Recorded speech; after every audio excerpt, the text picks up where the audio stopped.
দার্জিলিং পাহাড়কোলে এক লুকিয়ে থাকা ছোট্ট গ্রাম হলো লাবদা। পর্যটকদের কাছে এখনও সেভাবে পরিচিত হয়নি।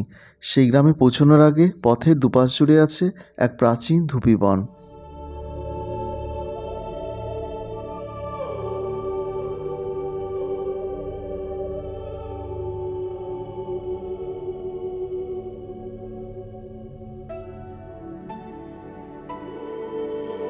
এপ্রিলের প্রথম সপ্তাহে দার্জিলিংয়ের র্যাঙ্গারুনে আমার কয়েকদিনের ঠিকানা ছিল প্রকাশ তামাংয়ের ইয়াং হোমস্টেতে। সেখান থেকে একদিন প্রকাশজি আর তার স্ত্রী বেগমজিকে নিয়ে পাড়ি দিলাম এই লাবদা গ্রামের পথে।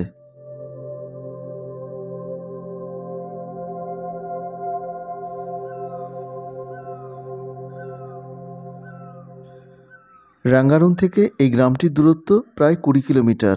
সময় লেগেছিল প্রায় 1 ঘন্টার মতো। তবে শিলিগুড়ি থেকে মংপু হয়ে এলে এই জায়গাটির দূরত্ব দাঁড়াবে প্রায় 65 কিলোমিটার।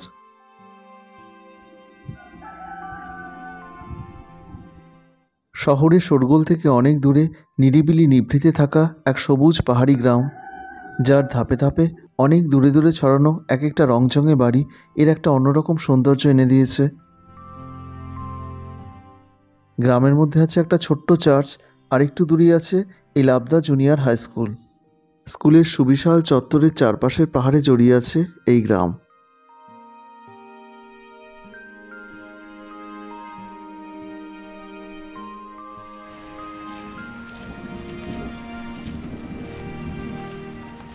পথের একটু নিচে পাহাড়ের এক ঢালে একটা হোমস্টে চোখে পড়ল। এই গ্রামে আরও 2-1টি হোমস্টে আছে।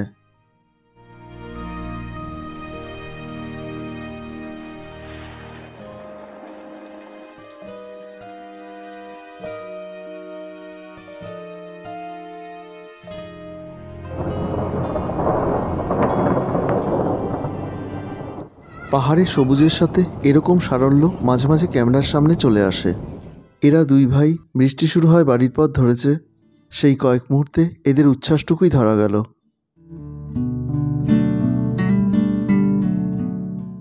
এই অবাক চোখের পাহাড়ি বালক তার মা ঠাকুমাকে নিয়ে এলো আমার সাথে আলাপ করাতে। তারা আমাকে নিয়ে চলল তাদের জমিতে কোন কোন সবজির চাষ হয়েছে তা দেখাতে। এগুলো হলো ভুট্টা গাছ। আগস্ট-সেপ্টেম্বর মাস নাগাদ এর ফলন হবে। ধনেপাতার মতো দেখতে এগুলো গাজর গাছ। এই টমেটোর মতো দেখতে এগুলো হলো বি, এক ধরনের পাহাড়ি সবজি। এবাড়ির এই ছবি আমি পাহাড়ের অনেক জায়গাতেই দেখেছি। সারা বছরের জন্য এগুলো রাখা থাকে।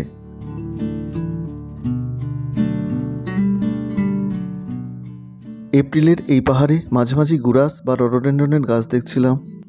সাথে চোখে পড়ছিল আরও অনেক রঙের খেলা। পাহাড়ে সারা বছরই নানান রঙের ফুল একটা অন্য সৌন্দর্য নিয়ে আসে, আর এই সময়টা এই রঙিন প্রলেপ একটা অন্য মাত্রা পায়।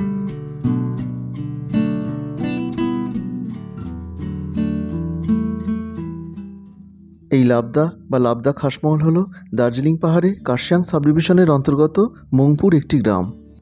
কাছাকাছি জায়গাগুলোর মধ্যে মংপু ছাড়াও আছে সিটং, বাগোড়া, চিমনি, মামরিং, লাটপাঞ্চার, যোগীঘাট, র্যাঙ্গারুন, দাওয়াইপানি ইত্যাদি।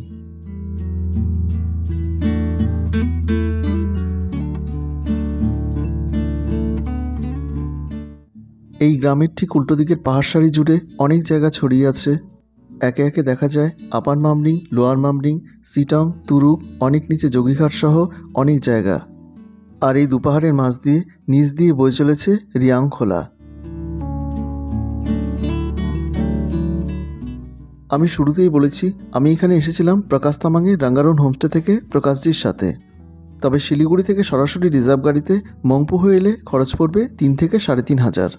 এখানে আসা ও থাকা নিয়ে প্রয়োজনীয় ফোন নাম্বার এই ভিডিও ডেসক্রিপশনে আছে। লাবদা ছেড়ে চলে এলাম এক প্রাচীন পরিত্যক্ত ব্রিটিশ বাংলোর কাছে। এটি সুরেল বাংলো বা সিরিয়াল বাংলো নামে পরিচিত। পরিচিতির আরেকটি কারণ, এখানে বিখ্যাত হিন্দি ছবি বরসাত কি এক রাতের শুটিং হয়েছিল। 1986 সালে পাহাড়ের আন্দোলনের সময় এটিকে পুড়িয়ে দেওয়া হয়। সেই থেকে এটি একটি ধ্বংসস্তূপ হয়ে দাঁড়িয়ে আছে।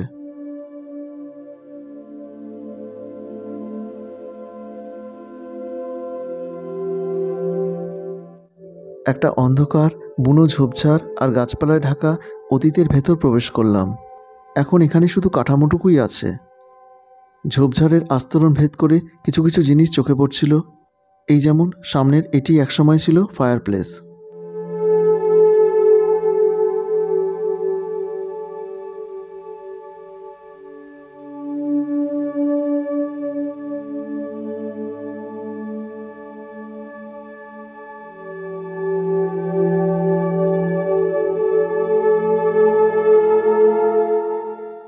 প্রত্যেকটি ঘরে প্রবেশের দরজার ওপর বড় বড় আর্চ করা আছে। আনুমানিক 1870 সালে এই বাংলো নির্মিত হয়। ব্রিটিশরা তাদের অফিসারদের থাকার জন্য সুন্দর সুন্দর জায়গায় এরকম বাংলো নির্মাণ করতেন। এটি ছিল সিরিয়াল নাম্বার 1, সেই থেকেই এই সুরেল বাংলো।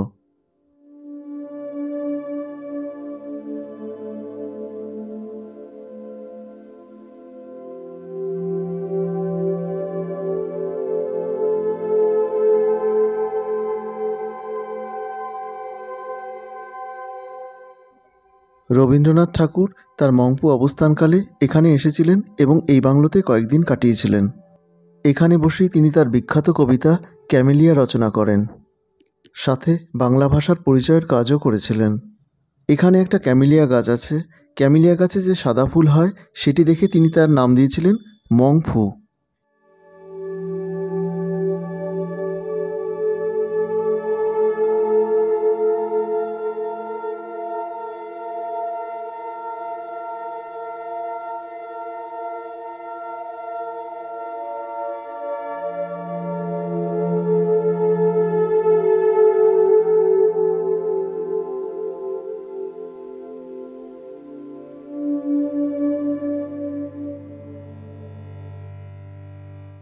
বাংলোর সামনেটা অনেকটা খোলা চত্বর আর চারপাশ জড়িয়ে আছে ঘন ধুপি গাছের জঙ্গল।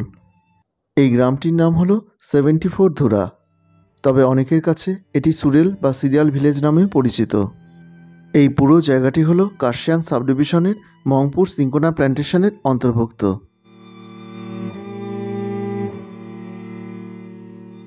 এখানে দুটি সুপ্রাচীন আর সুবিশাল গাছ আছে। এই গাছটির নাম হলো মাংকি পাজল, একমাত্র এই অঞ্চলেই দেখা যায়। সামনাসামনি এই গাছটির আকৃতি রীতিমতো অবাক করে। বাংলোর পাশ ঘেঁষে এই রাস্তায় চলে গেছে লাবদা গ্রামের দিকে।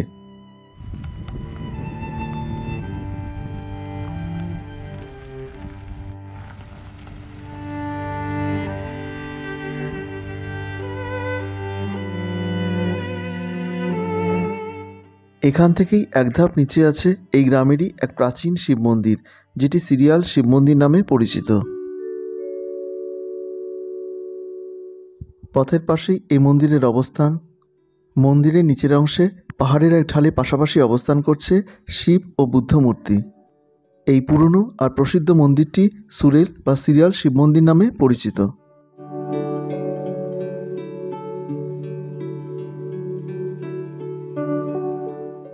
এই সিঁড়ি ধরে অনেকটা ওপরে মন্দিরের মূল চত্বরে প্রবেশ করতে হয়, আর এটি হলো মন্দিরের মূল কক্ষ।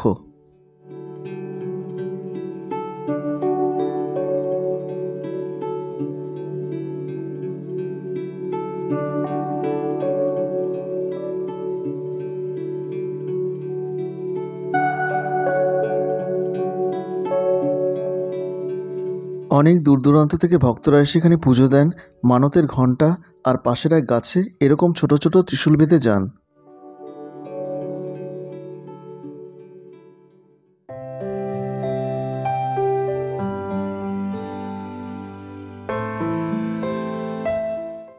এখান থেকে চলে এলাম রেশব বস্তি বা রেশব গ্রামে। এই জায়গাতে সিঙ্কোনা প্ল্যান্টেশনের উদ্যোগে সরকারি সহায়তায় এক রোডোডেন্ড্রন পার্ক তৈরির কাজ চলছে। পার্কে পর্যটকদের জন্য এখনও প্রবেশাধিকার নেই, তবে প্রকাশজি শ্রী বেগমজির আন্তরিক আলাপচারিতায় আর অনুরোধে পার্ক কর্তৃপক্ষ মাত্র কিছুক্ষণের জন্য সেই সুযোগটা আমাদের করে দিয়েছিলেন।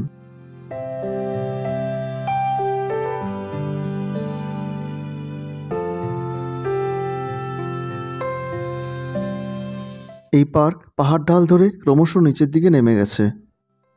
সামনের বিস্তৃত পাহাড় সারির মধ্যে অবস্থান করছে রাঞ্জু ভ্যালি, তাকদা, তিনচুলে, তিস্তা ভ্যালি ইত্যাদি জায়গা।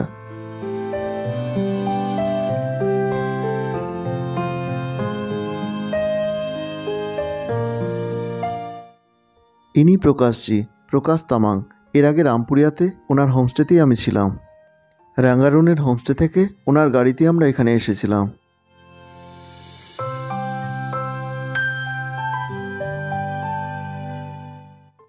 পার্কের ওপাশটা পথের পাশের পাহাড় ঢাল জুড়ে রেশব বস্তির অবস্থান। পার্ক তৈরি হয়ে গেলে এই জায়গাটিরও সৌন্দর্য আর গুরুত্ব দুটোই বেড়ে যাবে। মাঝে মাঝে এরকম অনেকগুলো সিটিং এরিয়া আছে, আর এটি হলো এদের অফিস ঘর।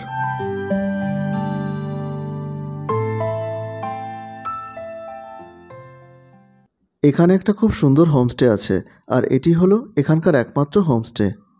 এই জায়গাটি ছ্যাংদারা, পাখোলা, এমনকি 16 গাঁও নামেও পরিচিত। এই হোমস্টে হলো 16 ইকো হাট।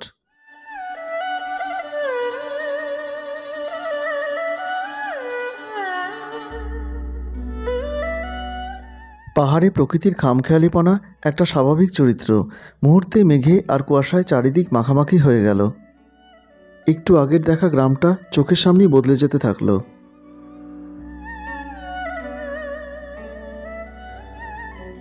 এখানে পথের পাশে কয়েকটা ছোট ছোট দোকান আছে। পাহাড়ি দোকানগুলোতে শাক সবজি, ফলমূল, নানা রকম বেকারি আইটেম থেকে জামা, জুতো, ঘর গৃহস্থলী, টুকিটাকি জিনিসপত্র, নানা রকম খাবার দাবার সব কিছুই মজুদ থাকে। দেখতে দেখতে মুষলধারায় বৃষ্টি শুরু হয়ে গেল। লাবদা থেকে 74 ধুরা হয়ে ফিরে চলেছি রাঙ্গারুনের পথে। সেই পথেই এই গ্রাম পড়ে।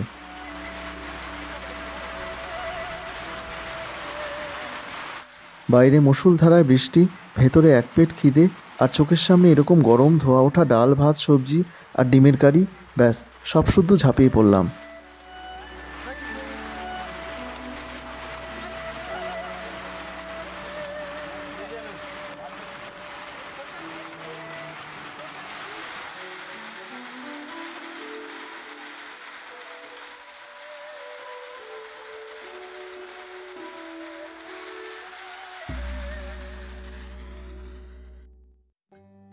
বৃষ্টি কমে গেলে এই গ্রাম আবার আগের চেহারায় ফিরে এলো।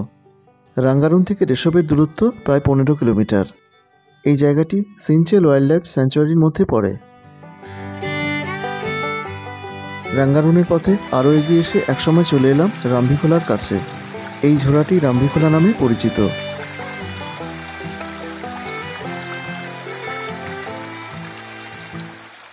চারপাশ প্রার্থনা পতাকার ফাঁক দিয়ে এদের উকিঝুঁকি, আর একটু সুযোগ পেলেই খাবার ছিনিয়ে নেওয়ার একটু উপদ্রব আছে।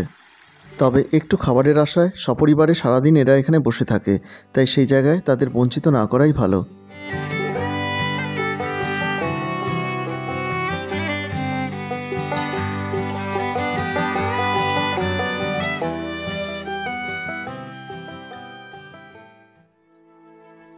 অনেক পুরনো একটা ব্রিটিশ কালভার্টের কাছে চলে এলাম। নিচে কোনো এক সময় এখানে একটা ঝোড়া ছিল, তবে এখন এখানে শুধুই ঝোপঝাড় আর জঙ্গল।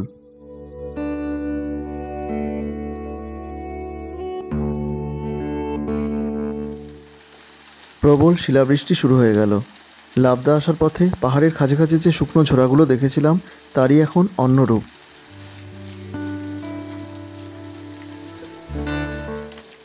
গাড়ির উইন্ডস্ক্রিনে তখন বড় বড় শিল ঝরছে।